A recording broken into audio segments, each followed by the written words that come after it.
तो आप सभी का स्वागत है मेरे चैनल टेक्निकल विज्जू में। अब स्टूडेंट्स से मुझे कहा है कि मुझे डेड सेट को रिपेयर करने में थोड़ी दिक्कत आ रही है, या फिर शॉर्टिंग हाफ शॉर्टिंग वगैरह में भी कोई दिक्कत आ रही है। डेड सेट कैसे चेक करें, पता ही नहीं चलता कुछ। तो पहली बात तो ये भाई, पूरा फोन तो चेक करना पड़ेगा। कई बार आईसी डाल के पता चलता है कि फॉल्ट किस आईसी का था। ये तो तुम्हें मैंने पहले ही बोल रखा कि आईसी को रिवोट करो, रिवॉल्व करो, फिर रिप्लेस करो। 3 स्टेप होते हैं आईसी को चेक करने के। फिर भी अब मैं तुम्हें ये बताता हूँ कि कोई भी 4G फोन आप पे डेड आ जाए तो आपको कैसे चेक करना है। क्योंकि 4G फोन को चेक करने का जो सिस्टम है आपका थोड़ा सा अलग है। क्योंकि कीपैड वाले में क्या होता है, जो बैटरी से जो सप्लाई होती है वो डायरेक्ट दे दी जाती है। इधर दिखा, अब जैसे ये बैटरी है, ये आपका बैटरी कनेक्टर हो गया। ये 2G या फिर कीपैड फोन लिखो।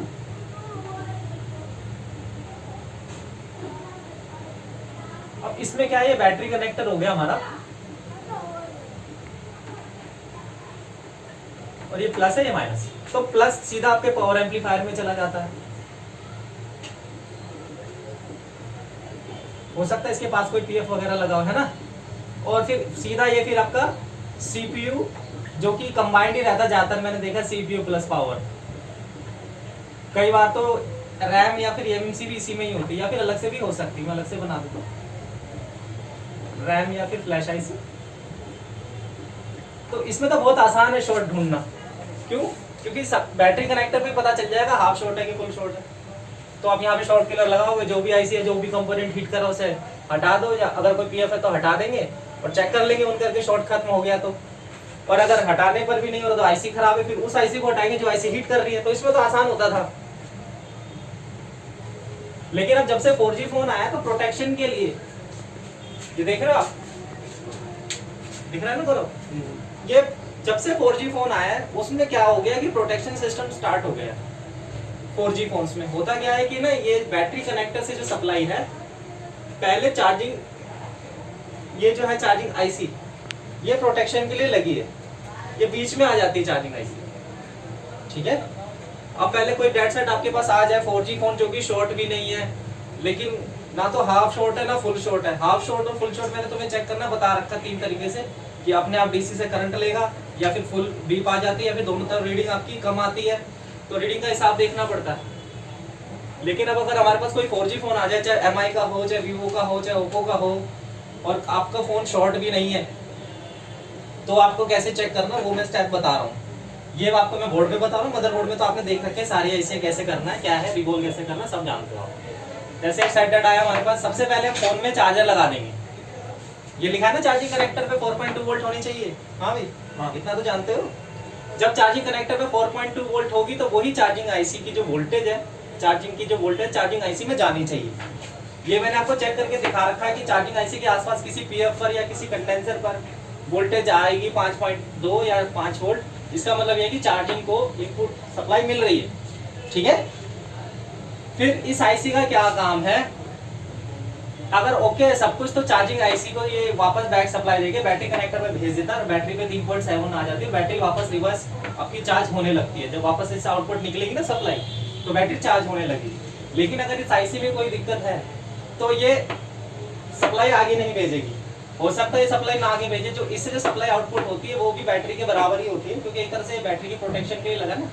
डायरेक्टली बैटरी कनेक्टर से ये आईसी जुड़ी नहीं होती। उससे ये होता है कि जो यहाँ पे शॉर्टिंग है, जो इस एरिया में जो शॉर्टिंग है आपकी, वो यहाँ बैटरी कनेक्टर पर नहीं बताएगा, क्योंकि डीसी टू डीसी आईसी या बीक्यू आईसी आपके बीच में आ गई है।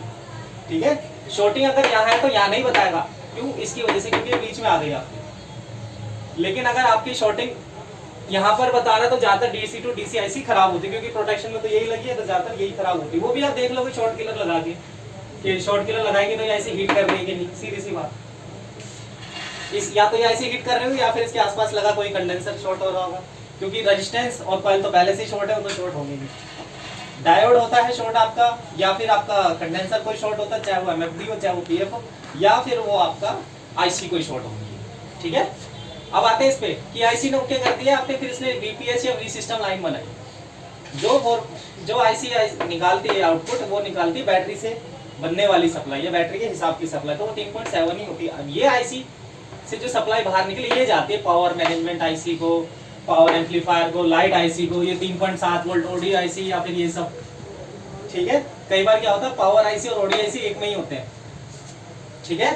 फिर पावर आईसी अगर आपकी बिल्कुल ओके चल रही है तो फिर ये आईसी इनको सप्लाई देगी, जो कि सीपीयू है, फ्लैश आईसी है और आरएफ आईसी है, एमएमसी, डब्ल्यूटीआर, इन सबको सप्लाई देती है। ठीक है, ये तो था सप्लाई का फ्लो। अब आपको फोन शॉर्ट हो गया है, शॉर्टिंग यहाँ नहीं बता रहा, लेकिन डीसी मैंने लगाई तो ऑटो करंट ले रही है सप्लाई, और मैंने चेक किया पावर आईसी के पास कंडेंसर शॉर्ट बता रहा है या फिर पीए के पास कंडेंसर शॉर्ट बता रहा है, दोनों तरफ बीप दे रहा हो, तो शॉर्टिंग तो पता कैसे चले, इसमें शॉर्ट है कि इसमें शॉर्ट है ना भाई। तो इससे क्या होगा, फिर आपको देखना होगा कि हर एक आईसी के पास कोई ना कोई पीएफ तो शॉर्ट बता ही रहा होगा, तो शॉर्ट किलर आपको वहां लगाना है। जैसे पीएफ बना देता हूँ मैं यहाँ पे तुम्हें समझाने के लिए, एक सी यहाँ बना दिया, एक सी यहाँ बना दिया, ऐसे बना दिया। ठीक है, सबको सी बना देता हूँ मैं, सी से मतलब कंडेंसर आपको होता है। ठीक, मान लो इस लाइन में पूरी शॉर्टिंग दिखा रहा है भाई, इसके पास ही पीएफ पे लगे शॉर्टिंग बता रहा सब पे, क्योंकि लाइन शॉर्ट होगी तो सभी पीएफ पे बीप बताएगा वो आपके, लेकिन बीप बैटरी कनेक्टर पर नहीं होगी। तो ऐसे में आपको क्या करना है, शॉर्ट किलर माइनस तो माइनस में ही दे देना, प्लस इन पार्ट्स पर लगा के देखना है। ऐसे में क्या होगा, जो सप्लाई जो शॉर्ट है वो आईसी शॉर्ट होगी या फिर वही आईसी गर्म होगी जिसमें फॉल्ट है, या तो कोई पार्ट शॉर्ट होगा तो वो कंडेंसर हीट करने लगेगा, आपको दिख जाएगा, या फिर वो आईसी हीट करने लगेगी तो आपको पता चल जाएगा कि आईसी शॉर्ट है। या फिर इस तरीके से नहीं करना चाहते तो आप चार्जर लगा दो, तो चार्जर लगा के भी पता चल जाता है कि कौन सी आईसी हीट कर रही है, शॉर्ट किलर से आप नहीं लेना चाहते।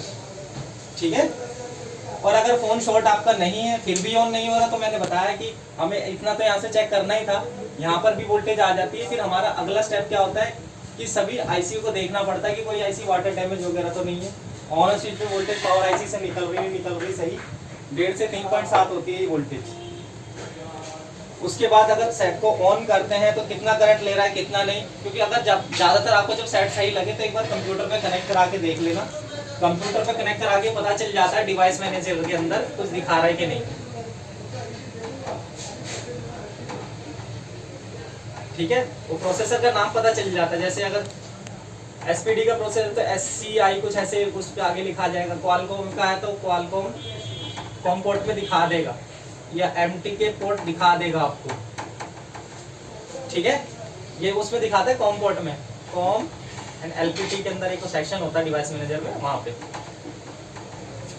ठीक है, अगर आपका फोन बिल्कुल आपको ओके लग रहा है, कनेक्ट भी हो रहा है, फिर भी ऑन नहीं हो रहा और आपने देखा कंप्यूटर पे डिटेक्ट हो गया, तो एक बार फ्लैशिंग वगैरह करके देखो, सर्विस करके देखो, उससे ऑन हो जाता है।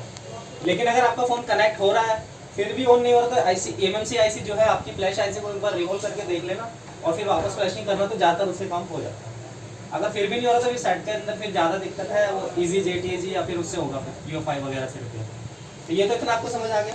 उसके बाद आपका ये है कि फ़ोन आपका डिटेक्ट ही नहीं हो रहा है और बिल्कुल सही बता रहा हर चीज़, तो फिर ज़्यादातर पावर आईसी ख़राब होती है। क्यों? क्योंकि एक तो पावर आईसी सारा लोड लेती है, नंबर 1 लोड लेती है, तभी इनको वो चलाएगी ना। तो मोस्टली तो पावर आईसी खराब आपकी होती है, पहले आपको पावर आईसी रिवोल्व करनी है या बदलनी है। ये एक्सपीरियंस के हिसाब को बता रहा हूँ मैं आपको, एक्सपीरियंस से, क्योंकि कस्टमर चाहता है 1 से 1.5 घंटे में उसको फ़ोन ठीक करके दो आप, तो पूरी टेस्टिंग करने का टाइम होता नहीं हमारे पास कि हम पूरा देखें, उसका डायग्राम देखें कहाँ से कहाँ वोल्टेज आ रही नहीं आ रही। काम जल्दी जल्दी करना होता है 1 से 2 घंटे के अंदर, तो फिर हमें ये तरीका अपनाना पड़ेगा जो कि मार्केट के हिसाब से है। अगर फिर कस्टमर से आप टाइम ले ले तो 1 आध दिन का या फिर 5-6 घंटे का, तो आप उसको देख लो डीपली।